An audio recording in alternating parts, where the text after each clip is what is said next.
নমস্কার বন্ধুরা, কিচেন মাতা চ্যানেলে আপনাদের সবাইকে স্বাগত জানাই। আশা করি আপনারা সবাই ভালোই আছেন। আমি আজকে আপনাদের সঙ্গে শেয়ার করব ইলিশ মাছের একটি রেসিপি। আমি বানাবো ইলিশের মালাইকারি। মালাইকারি বানাবার জন্য চলুন, প্রথমে আমি কয়েক টুকরো ইলিশ মাছ নিয়েছি। এর মধ্যে পরিমাণ মতো নুন আর হলুদ মাখিয়ে এটা ভালো করে ম্যারিনেট করে রেখে দেবো। একঘেয়ে সর্ষে ইলিশ, ভাপা ইলিশ বা বেগুনের ঝোল ইলিশ দিয়ে খেতে ইচ্ছে না করলে এই রান্নাটাও একবার করে দেখতে পারেন। এটা খেতে কিন্তু খুবই ভালো হয় আর একটু অন্যরকমও হয়। যাই হোক, আমি নুন হলুদ মাখিয়ে এবার কড়াই সর্ষের তেল দিয়ে তেলটা ভালো করে গরম করে নেব। আর তার মধ্যে দেখুন, পাশে আমি নারকেল কুড়িয়ে নিয়েছি, টুকরো করে কেটে নিয়েছি। এটা মিক্সিতে বেটে নেব ভালো করে, নারকেলের দুধ বার করার জন্য।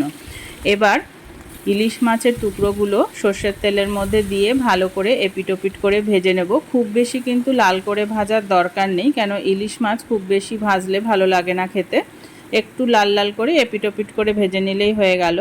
এবার দেখুন, নারকেলের দুধটা বার করার জন্য আমি একটা বাটিতে 1.5 কাপ মতন জল একদম ফুটিয়ে নিয়েছি। তার মধ্যে এই নারকেলের যে বাটাটা সেইটা দিয়ে আমি কিছুক্ষণ সময় রেখে দেবো, তাহলেই কিন্তু নারকেলের দুধটা তৈরি হয়ে যাবে। এবার দেখুন, আমার ইলিশ মাছের পিসগুলো উল্টে পাল্টে ভাজা হয়ে যাচ্ছে। খুব বেশি দেখুন ভাজার দরকার নেই, এইভাবে ভাজলেই হয়ে যাবে। এবার আমি মাছের পিসগুলোকে তুলে নিচ্ছি। 2 ব্যাচে আমার সমস্ত মাছটাই ভাজা হয়ে গেছে। এবার এই তেলের মধ্যেই আমি 6টা মতন এলাচ ফোড়ন দিলাম। ফোড়নটা একটু ভাজা হয়ে গেলে দেখুন, আমি এর মধ্যে একটা ছোট সাইজের পেঁয়াজ, একটুখানি আদা, কাঁচা লঙ্কা আর 2-4 কোয়া রসুন আমি একসাথে পেস্ট করে নিয়েছি।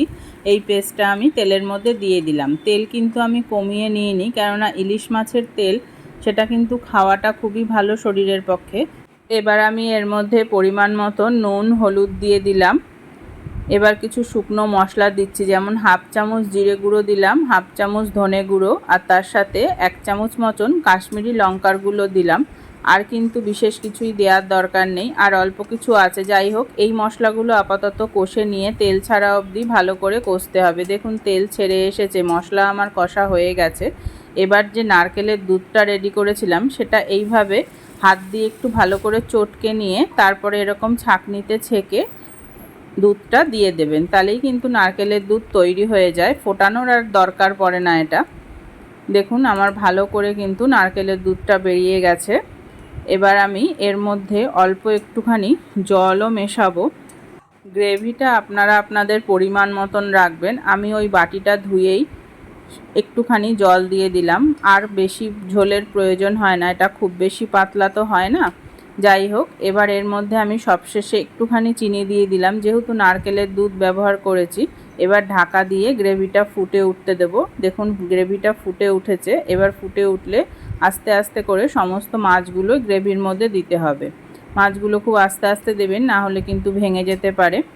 এবার এই সমস্ত মাছ দিয়ে ঢাকা দিয়ে 5-6 মিনিট মতন ফুটালে ইলিশের মালাইকারি একেবারে রেডি হয়ে যাবে।